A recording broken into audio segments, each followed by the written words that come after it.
मोर पूर्व वीडियो जदि आपण मैंने देखि तेबे से मु कही रखी आपण को नेक्स्ट वीडियोटी मोर चिकेन कबाब उपरे हम तेबे चलतु आज मु आपण सहित चिकेन कबाब रेसिपी शेयर करी तेबे ये आपड़ देखिपे मु बनई चिकेन कबाब टी किपरि क्रिस्पी ब्राउन होती किंतु भितर पूरा सॉफ्ट आउ जूसी होती तेबे फुल रेसिपीटी जानापी वीडियोटी को फुल देखूँ। नमस्कार सांग मैंने मोर YouTube channel seasons and bites रे आपण समस्त को स्वागत जनाऊँगी। चिकेन कबाब बनायापाई मुझे अल्प किसी बोनलेस चिकेन नहीं मन रखि चिकेन कबाब बनायापाई बोनलेस चिकेन नेबे जद्वारा कि आमे जिते ग्राइंडिंग करवा तेबे से बोन नथिले भल हम जदि चिकेन रे बोन थी ताकू बाहर करि नेबे। एबे ए चिकेन को आमे फाइनली ग्राइंडिंग करदेबा देखंतु फाइनली ग्राइंडिंग कर देइछि मु एबे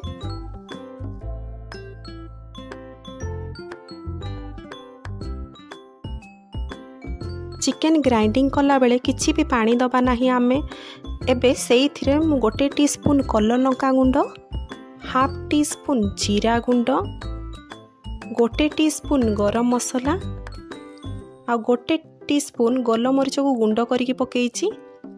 आपण जदि राग खाउ नथिबे तबे गोलमरीच पकेबे नाही।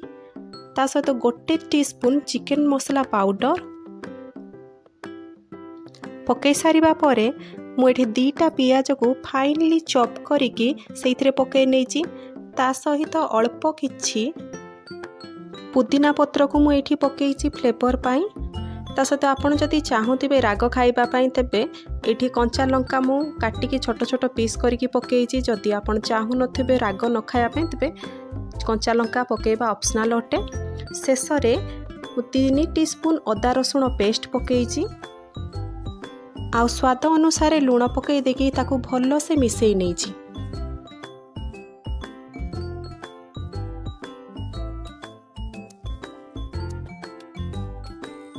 सबु जिनस पकईकी आपण ताकू भल से मिसई नेबे भल से गोले नेबे जद्वारा कि आमर गुंड मसला अदा रसुण पेस्टर फ्लेवर चिकेन भितर आसीजिवो। जदि आपण ताकू भल से गोलेबे नहीं ताहले तार फ्लेवर चिकेन भितर आसीबो नहीं।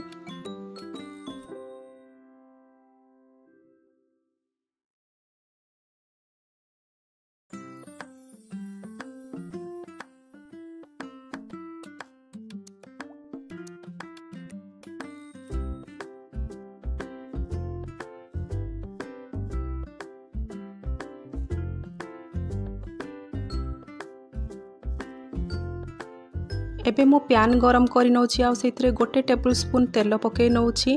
एबे आमे गळे रखिथिबा चिकेन मसला को सेथिरे गोल गोल करिकी हाथ रे शेप देकी आमे सेथिरे बड़ा साइज रो करिकी पकेइबा।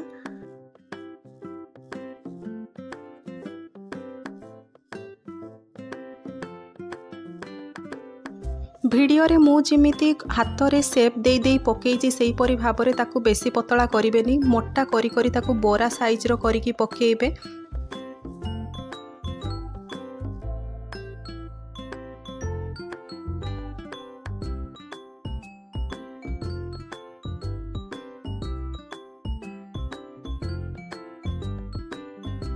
फ्लेम को सदा बेले लो रे रखिकी आपण चिकेन कबाब को कुक करेंगे। जदि आपण हाई फ्लेम दे देबे तेबे तार बाहर अंश पड़ी जिवो आ भीतर अंश बिल्कुल भी सिझिबो नै।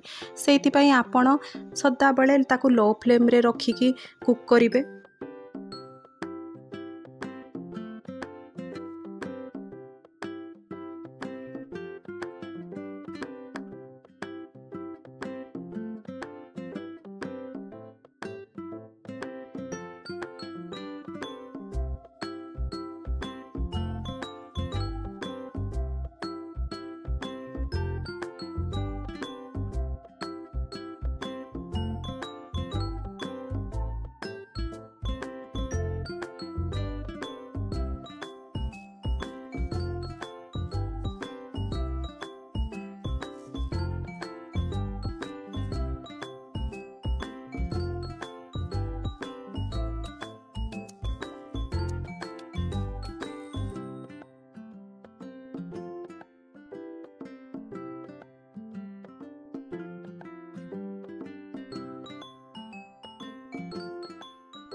एबे वीडियो रे आपण देखि पारुथबे हमर चिकन कबाबर तळ अंश गुडाक धीरे धीरे कुक हेकी व्हाइट कलर हे गलानी।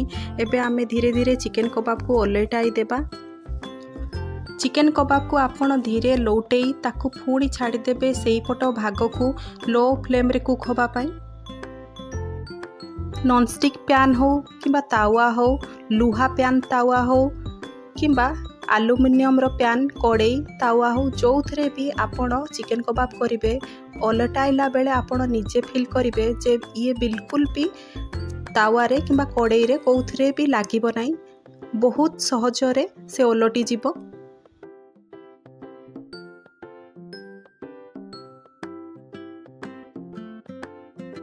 एबे मोर चिकन कबाबर दी पट साइड कुक हो गलानी, पूरा क्रिस्पी ब्राउन कलर हो गलानी, बहुत सुंदर देखा जाउछि।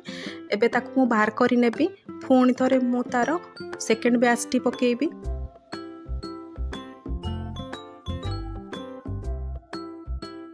एई उपाय रे मु सब चिकन कबाब गुडा को बनै नेछि।